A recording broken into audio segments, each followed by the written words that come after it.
আসসালামু আলাইকুম প্রিয় দর্শক, আমার কাছে একটি সিলিং ফ্যান আসছে রিপেয়ারের জন্য। এই ফ্যানের প্রবলেম হচ্ছে এই ফ্যানটি কিছু সময় জোরে ঘুরে, কিছু সময় স্লো হয়ে যায়। আবার অনেক সময় দেখা যায় ফ্যানটি উল্টা ঘুরতেছে, আবার অনেক সময় দেখা যায় ফ্যানটি সোজাই ঘুরতেছে। বিভিন্ন রকমের প্রবলেম দেখা যায়। তো আমি এটা আগে চেক করব এই প্রবলেমটা কি। তো আমি সিরিজ ল্যাম্প দিয়ে চেক করতেছি, দেখেন আপনারা একটু ফলো করেন।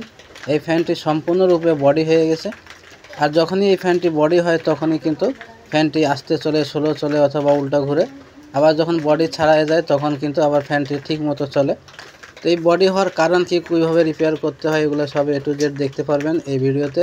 তাই ভিডিওটা কেউ স্কিপ না করে শেষ পর্যন্ত দেখুন, আশা করি অনেক কিছু শিখতে পারবেন। আর যারা আমার চ্যানেলটি এখনও সাবস্ক্রাইব করেননি, চ্যানেলটি সাবস্ক্রাইব করে বেল আইকনটি অন করে দিন এরকম শিক্ষণীয় ভিডিও সবার আগে পাওয়ার জন্য। আর যারা আগে থেকে সাবস্ক্রাইব করে রেখেছেন তাদেরকে অসংখ্য ধন্যবাদ। তো এই ফ্যান রিপেয়ার করার জন্য আমাদের এই ফ্যানটি খুলে নিতে হবে। ফ্যান খোলার জন্য আমাদের এরকম 3টি বোল্ট লাগবে। তো প্রথম বোল্টটি আমি লাগিয়ে দিচ্ছি। এরকম 3টা বোল্ট নেবেন আপনারা। আমি দেখিয়ে দিচ্ছি কিভাবে বোল্টের সাহায্যে ফ্যানের বডিটা খুলতে হয় এবং ফ্যানের বডি খুলে কয়েলটি কীভাবে বের করবেন। দেখতে পাচ্ছেন এভাবে আস্তে আস্তে করে সমান তালে বাড়িয়ে দিতে হবে। এভাবে বডিটি খুলে আসতেছে, দেখেন খুবই সহজ ইজি ব্যাপার। তো ফ্যানের বডিটি খুলে গেছে। বডি খুলে যাওয়ার পরে এই বোল্টটি খুলে নিতে হবে। এই ধরনের যত সিলিং ফ্যান আছে এসব ফ্যানের কয়েল বক্স কয়েল হয়ে থাকে। তো দেখতে পাচ্ছেন এই ফ্যানের কয়েলও কিন্তু বক্স কয়েল। তো এই ফ্যানগুলো অনেক পুরাতন, প্রায় 15-20 বছর আগের ফ্যান। এই বডি থেকে এখন কয়েলটি বের করতে গেলে এই স্ক্রুপটা খুলে নেবেন এবং এখানে একটি লক থাকে, সেই লকটিও খুলে নিতে হবে, না হলে এই আর্মেচারটি বেরোবে না। তো আমি লকটি খুলে নিয়েছি। এখন এখানে যে প্যাচ আছে এই প্যাচটি ঘোরালেই কয়েলটি খুলে চলে আসবে। তো এই ধরনের ফ্যান যখন আপনারা রিপেয়ার করবেন, আপনারা যারা নতুন টেকনিশিয়ান ভাই আছেন তারা ফলো করেন। এই আর্মেচারের কয়েলটি যখন বাইরে বেরিয়ে আসবে তখন আপনারা এই কয়েলটাকে সাবধানতার সাথে কাজ করবেন, কারণ এই ধরনের কয়েল অনেক পুরাতন কয়েল হয়ে থাকে। তাই সাবধানতার সাথে কাজ করবেন, কয়েলটা বেশি নাড়াচাড়া দিবেন না। কয়েলের যে পেপারগুলো থাকে এই পেপারগুলো কিন্তু ভাঙতে থাকবে, আর কয়েলের পেপার ভেঙে গেলে কয়েলটি কিন্তু বডি হয়ে যাবে, শর্ট হয়ে যাবে। সেজন্য সাবধানতার সাথে কাজ করতে হবে। তা আমি এই যে লিড কানেকশানগুলো ছিল এগুলো আমি কেটে এখান থেকে লিডটা বের করব। মানে আমি কয়েলের যে মেন কানেকশানের যে তার আছে 4টা, এই কানেকশানের তারটি আগে আমি বের করে নিব। তারপরে আমি সিরিজ ল্যাম্প দিয়ে চেক করে দেখাবো আপনাদের যে আসলে এই ফ্যানে কোনো কানেকশান ডিসকানেক্ট হয়ে আছে কিনা অথবা কোনো বডি আছে কিনা। তো এই সমস্ত তার আগে যে তারগুলো ছিল লিড কানেকশানে সবগুলো আমি টেনে বের করে দিচ্ছি, কারণ এখানে নতুন করে লিড কানেকশানের তার লাগাতে হবে। তো দেখতে পাচ্ছেন এখানে আমি 4টে কানেকশান বের করে নিয়েছি, এই যে স্টার্টিং এবং রানিং। এখানে মোট 4টা তার বের হবে। সেই 4টা তারের থেকে আমরা লিড কানেকশান আবার উপরে উঠাবো। তো দেখেন আমি 4টে কানেকশানের তারই পেয়ে গেছি এখানে। তো এখন আমি সিরিজ ল্যাম্প দিয়ে চেক করে দেখাবো আপনাদের যে এখানে কয়েলে কোনো প্রবলেম আছে কিনা। তো এই কানেকশানের তারগুলো ব্লেড দিয়ে একটু ঘষে নেবেন, না হলে কানেকশান পাবে না সহজে। তো আমি এখানে একটি 100 ওয়াটের সিরিজ ল্যাম্পের বাল্ব নিয়েছি, দেখেন এইভাবে আমি চেক করব। তো আমি প্রথমে বাইরের কয়েলটি দেখতেছি ভালো আছে আলহামদুলিল্লাহ, আর বডিও নাই, বডিটাও চেক করে নেবেন। এবং ভিতরে কয়েলে দেখেন কোনো কানেকশান পাচ্ছে না, বডি নেই কিন্তু কোনো কানেকশান পাচ্ছে না। ভিতরের কয়েলটা হয়তো কোনো একটা কয়েল ডিসকানেক্ট হয়ে আছে। এই ধরনের যদি বক্স কয়েল হয় তাহলে কোন কয়েলটি ডিসকানেক্ট হয়ে আছে এটি পাওয়া কিন্তু খুবই সহজ, এটি খুঁজে বের করা খুব সহজ। আমি দেখিয়ে দিচ্ছি। এখানে দেখেন এই যে কানেকশান, একটা কয়েলের সাথে আর একটি কানেকশান আছে, সেই কানেকশানগুলো ব্লেড দিয়ে একটু একটু করে ঘষে নেবেন। তারপরে সিরিজ ল্যাম্প দিয়ে চেক করবেন যে কোন কয়েলটি শর্ট বা কোন কয়েলটি ডিসকানেক্ট। দেখেন এখান থেকে এই যে লাইনটি পেয়েছে, মানে এই 3টি কয়েল ঠিক আছে। বাম পাশে দেখেন কয়েলে কিন্তু কানেকশান নাই, ডিসকানেক্ট। তো এইভাবে চেক করবেন টেস্টার দিয়ে। যদি কোনো লিড ছিঁড়ে থাকে তাহলে বেরিয়ে আসবে। এই দেখেন এই যে তারটি এই কয়েলের ভিতর থেকে ছিঁড়ে আছে, মানে ডিসকানেক্ট হয়ে আছে। তো এই তারটি আমি বের করে নিয়েছি। এখন এই তারের সাথে এই যে পাশের যে কয়েলটি আছে এখানে একটু ঘষা দিয়ে এই তারটাকে জয়েন করে দিতে হবে। তো ব্লেড দিয়ে একটু ঘষে নেবেন। আর মনে রাখবেন এই কয়েলটি কিন্তু আপনি যদি এখানে সোল্ডারিং করে লাগিয়ে দেন তাহলে এই কয়েল কিন্তু পারফেক্টলিভাবে কাজ করবে, কয়েলটি শর্ট হবে না। কারণ এই যে কানেকশানটি ডিসকানেক্ট হয়েছে সেটি হচ্ছে উপরের কানেকশান, আর যদি ভিতরের তার যদি কেটে যেত তাহলে সেক্ষেত্রে কিন্তু শর্ট করলে এই কয়েলটি বাদ হয়ে যেত। তো এখানে যদি 2 পেজ 5 পেজ 10 পেজ যদি মাইর খেয়ে যায় তাতে কোনো সমস্যা নাই, কয়েলটি কাজ করবে, সবকটি কয়েল কাজ করবে। তো উপরে থেকে কানেকশানটি গিয়েছিল এই কয়েলে, সেই জন্য কিন্তু উপরে শর্ট করে দিলে কোনো সমস্যা হবে না ইনশাল্লাহ। তো আমি এইভাবে কানেকশান করে দিচ্ছি, একটি কয়েলও বাদ যাবে না, প্রত্যেকটা কয়েলে কিন্তু কাজ করবে। তো আমি দেখিয়ে দেব এই ফ্যানটি কানেকশান করে চালিয়ে। সিলিং ফ্যানের যদি কোনো কয়েল শর্ট হয়ে যায় অথবা বডি হয়ে যায়, সেক্ষেত্রে ফ্যান কিন্তু অনেক রকমের ডিস্টার্ব দেয়। আর যদি কোনো কয়েল কেটে ডিসকানেক্ট হয়ে যায় তাহলে কিন্তু ফ্যান চলে না। তো এই ফ্যানটির প্রবলেম ছিল, কোনো সময় জোরে ঘুরতো, কোনো সময় আস্তে ঘুরতো, অথবা কোনো সময় সোজা ঘুরতো, কোনো সময় উল্টা ঘুরতো, বিভিন্ন রকমের প্রবলেম দেখা যেত। কারণ এই ফ্যানের কয়েলটি বডি হচ্ছিল প্লাস ফ্যানটি রানিং কানেকশানটি ডিসকানেক্ট হয়েছিল। তাই আপনারা অনেকে আমাকে প্রশ্ন করেছিলেন যে স্যার, এই সিলিং ফ্যানের এই বক্স কয়েলকে আমরা যদি চেন কয়েলে রূপান্তরিত করি তাহলে কি কোনো প্রবলেম হবে কি না? তো কোনো প্রবলেম হবে না, এই বক্স কয়েলকে আপনারা চেন কয়েল বানাতে পারেন, কিন্তু চেন কয়েল বানাতে গেলে অনেকগুলো কয়েল বানতে হয়, অনেক সময় লাগে। সেজন্য বক্স কয়েল বানাই দেওয়া হয়েছে, কোম্পানি বক্স কয়েলের ডিজাইনটাই করেছে এতে। এই আর্মিচারে যদি চেন কয়েল বাঁধা হয় তাহলে কয়েলগুলো অনেক বেশি বাঁধতে হবে, অনেক সময়ের ব্যাপার। এই ফ্যানটি যেহেতু 56 ইঞ্চি, পাখা অনেক বড়, সেজন্য অনেক শক্তির প্রয়োজন আছে, শুধু জোরে ঘুরলে হবে না, পাখার লোড নেওয়ার শক্তি থাকতে হবে। সেই জন্য বক্স কয়েল করা, বক্স কয়েলে লোড ক্ষমতাটাই বেশি থাকে। তো দেখেন আমি যেভাবে এই লিড কানেকশানের তার এর ভিতরে ঢুকিয়েছি এবং এই তার যেভাবে আমি বের করব লিড কানেকশানটি, আপনারা ভালো করে ফলো করেন, এইভাবে আপনারাও কাজ করবেন।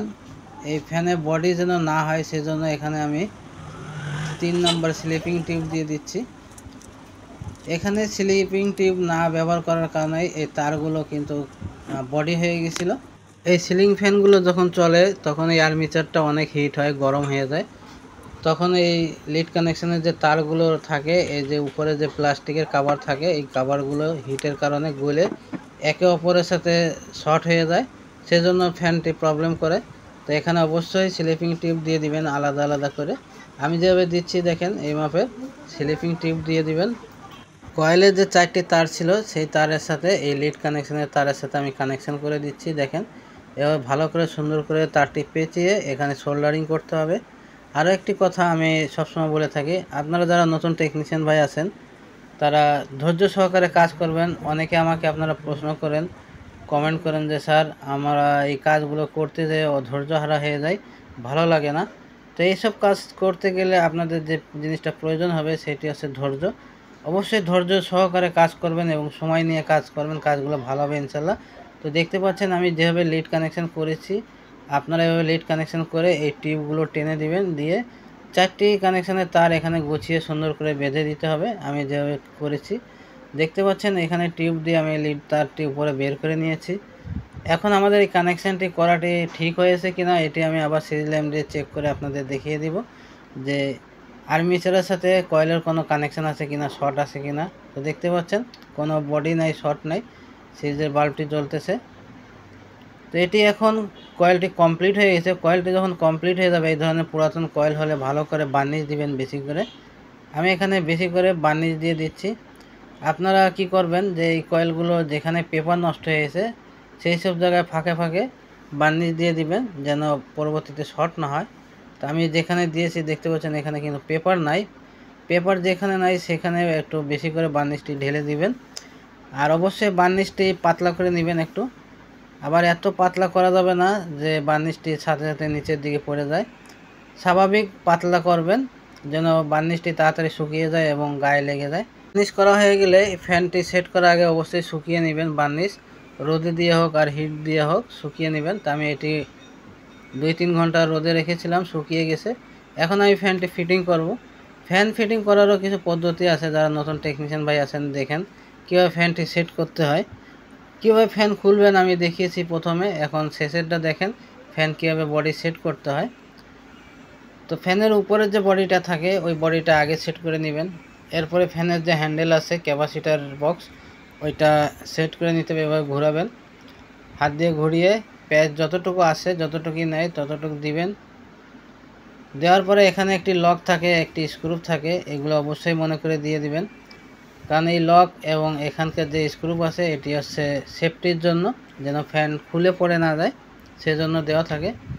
তো অবশ্যই এই স্ক্রুগুলো ভালো করে টাইট দিয়ে নেবেন। এই ফ্যানে আগে 3 তারের কানেকশন করা ছিল, এখন আমি 4 তারের কানেকশন করেছি। তো 4 তারের কানেকশন কীভাবে করতে হয় আমি আপনাদের দেখিয়ে দিচ্ছি। এই ফ্যানের বডি খোলার সময় আমি একটি দাগ দিয়েছিলাম, দেখতে পাচ্ছেন। মার্কার পেন দিয়ে আপনারা দাগ দিয়ে নেবেন, আবার যখন সেট করবেন এই দাগে দাগে মিলিয়ে ফ্যানের বডিটি সেট করে দিবেন। এক চান্সে ফ্যানের বডিটি সেট হয়ে যাবে। সিলিং ফ্যান এটা উল্টো করে উপর থেকে যদি আপনি কোনো কাট রেখে হাতুড় দিয়ে বাড়ি দেন তাহলে এই ফ্যানের বডিটা মিশে যাবে, দুইটা বডি মিশে যাবে। এরপরে স্ক্রুপটি টাইট দিয়ে দিতে হবে। তো আমি দেখিয়ে দিচ্ছি আপনাদের। যারা নতুন টেকনিশিয়ান ভাই আছেন, ফ্যান সম্পর্কে যদি কোনো প্রশ্ন থাকে আপনারা আমাকে কমেন্ট করতে পারেন, আপনাদের কমেন্টে রিপ্লাই দিব আমি ইনশাল্লাহ। এইসব সিলিং ফ্যান ক্যাপাসিটার ছাড়া ফ্যান চলে না, আমরা এতদিন তাই জানতাম, কিন্তু ক্যাপাসিটার ছাড়া ফ্যান চলে। আর যদি চলে কীভাবে চলে এর উপরে একটি ভিডিও আমি বানিয়ে রেখেছি অলরেডি, আপনারা আমার চ্যানেলে গেলে পেয়ে যাবেন। আর আমি আপনাদের জন্য এই চ্যানেলের লিঙ্কটি এই ভিডিও ডিসক্রিপশনে দিয়ে দেবো, আপনারা চাইলে সরাসরি ওই ভিডিও ডিসক্রিপশন থেকে ওই ভিডিওটা দেখতে পারবেন। তো ক্যাপাসিটার ছাড়া ফ্যান চালানো অসম্ভব, কিন্তু এই অসম্ভব কাজকে আমি সম্ভব করে দেখিয়েছি।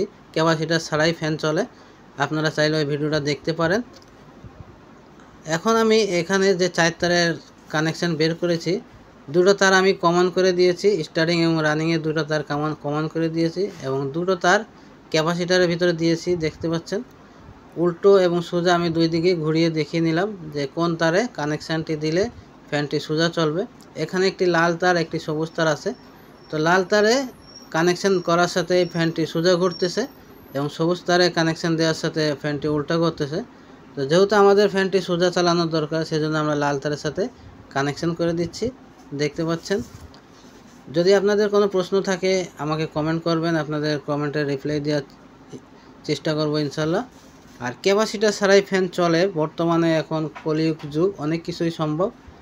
তো আমি সেই ভিডিওতে আপনাদের দেখিয়েছি ক্যাপাসিটার ছাড়া কীভাবে ফ্যান চালানো সম্ভব, আসলে আদৌ কি ক্যাপাসিটার ছাড়া ফ্যান চলে কিনা স্বাভাবিকভাবে, সব কিছু জানতে পারবেন ওই ভিডিওতে। ওই ভিডিওর লিঙ্ক আমি ভিডিও ডিসক্রিপশনে দিয়ে দেবো। এখানে ক্যাপাসিটারে যখন কানেকশন করা হয়ে যাবে ওখানে স্লিপিং টিউব দিবেন অথবা টেপ দিয়ে দিবেন যেন শর্ট না হয়ে যায়। তো আমি সব কিছু কমপ্লিট করে নিয়েছি, এখানে দেখেন টেপ করে দিচ্ছি। তো এটি হচ্ছে কমন কানেকশান, এখানে টেপ করে দিতে হবে। আর যেখানে ক্যাপাসিটারে কানেকশান দেওয়া আছে এখানে টিউব ব্যবহার করলে সবচেয়ে ভালো হয়। আর যদি টিউব না থাকে তাহলে এখানে ইলেকট্রিক টেপ দিয়ে দিবেন, কোনো সমস্যা নাই। তো ক্যাপাসিটারটি এখনও ভালোভাবে বসানো হয়নি, আমি এই যে ক্যাপাসিটারটি এখন ভালো করে টেপিং করে দিচ্ছি যেন ক্যাপাসিটারটি বেরিয়ে না আসে। ক্যাপাসিটারের দুই পাশে দুইটি রাবারের গ্যাটিস থাকে, যদি গ্যাটিস থাকে তাহলে টেপ দেওয়ার প্রয়োজন নাই, গ্যাটিস দিয়ে দিবেন। এখন আমি সিরিজ ল্যাম্পে এই ফ্যানটি চালাবো, সিরিজে চালাবো, দেখবেন আপনারা ফ্যানটি কীভাবে চলে। তো আমি টুপিন লাগিয়ে ফ্ল্যাগটি দিচ্ছি, দেখেন ফ্যানটি খুব স্পিডে চলতেছে। এভাবে আপনারা ফ্যানের কাজগুলো করবেন। আর আমার ভিডিওটা ভালো লাগলে লাইক কমেন্ট শেয়ার করবেন। আবার দেখা হবে নতুন কোনো ভিডিওর সাথে, সে পর্যন্ত সবাই ভালো থাকেন, আল্লাহ হাফেজ।